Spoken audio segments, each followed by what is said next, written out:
Stocks are nice to have, and real estate has treated me well for a long time, and it should be part of your wealth freedom plan.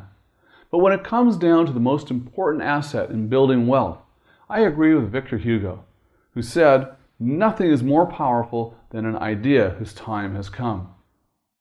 In a world of fierce competition, a sure way to stand out from the crush of competition is through your own proprietary ideas and creative thinking. You might have an idea for a great app or a bold ebook or a whole new social media platform. The beauty of pursuing your own ideas is that they can lead to truly large-scale wealth in a way that trading your time really never can. You only have so much time in your day that you can sell, but there's no shortage of how many times you can be compensated for an idea or how many people you can potentially reach at any given time. Of course, it isn't as simple as just deciding to have a good idea.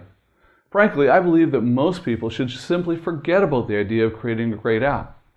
There are an awful lot of moving parts involved in technology that you may not be able to control if you don't know what it is that you're doing. But you don't need to shoot the moon to have a great idea. What about starting an online business of your own?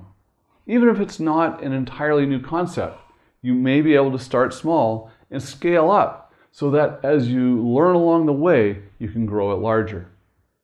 Now, you don't have an idea already? That's okay. There are plenty of ways to get in the habit of generating good ideas that may help you start a business or take your business skills to the next level. I want to first start off by saying, don't spend an excessive amount of time worrying about your ideas being stolen. I can't even remember how many times I've been told by a budding entrepreneur at a conference that he has a great idea that he wants me to invest in. But he can't tell me anymore because he's worried about the concept being ripped off. Trust me, execution is everything.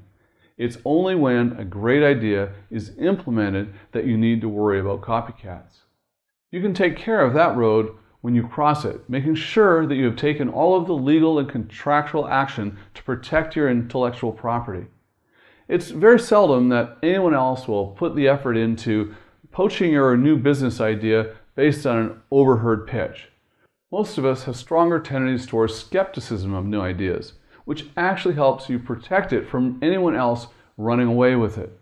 Big companies are usually investing in their own research, not casting about for ideas to take and legal battles to start.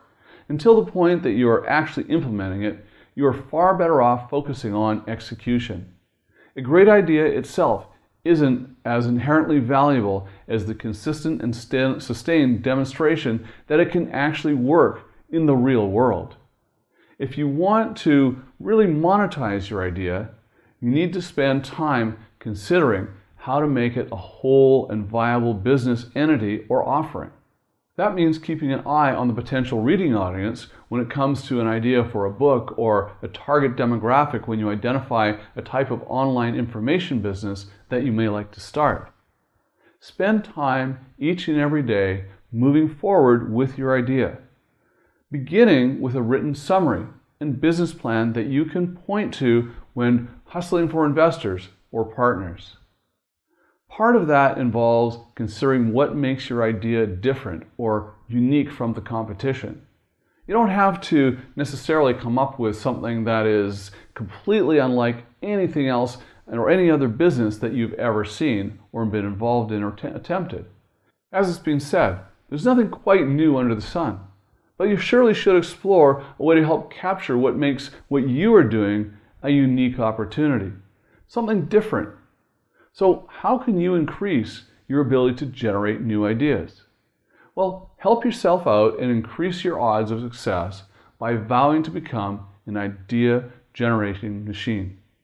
You should make it a priority each and every day to sit down and draft a list of actionable concepts that you can brainstorm. No idea should be considered too outlandish to be included here. By increasing the numbers of ideas that you generate each day, you'll also increase your opportunities for one to take fire. During this phase, don't worry so much about making sure that each and every idea is going to be a home run. Let yourself run wild, even with some wild ideas that may be a stretch, a big stretch. You never know when some new inspiration might hit, so get into the habit of carrying around an idea notebook wherever you are. I found that these dead times of waiting around in life, whether for in traffic or in the checkout line, aren't nearly as annoying if you look at them as opportunities to be exploring and developing new ideas. I find that I get a lot of ideas during my morning shower. Every moment is an opportunity to be working on your big breakthrough. You might like drafting some lists, like businesses I would launch if money were no object, or ridiculous products that you have never seen in a store. That said, I do like to focus on online businesses because they can be easily started with not much money, and they can be scaled to be significantly large enough to make full-time or even greater incomes. Sometimes your new business can be an extension of a current hobby or passion that you might have of your own. Something that you do now that you just do without getting paid for it. It's important to be focused, but staying too narrowly fixated can negatively impact your creativity. You may consider building more time into your day to mentally explore and bolster your own creative capacity.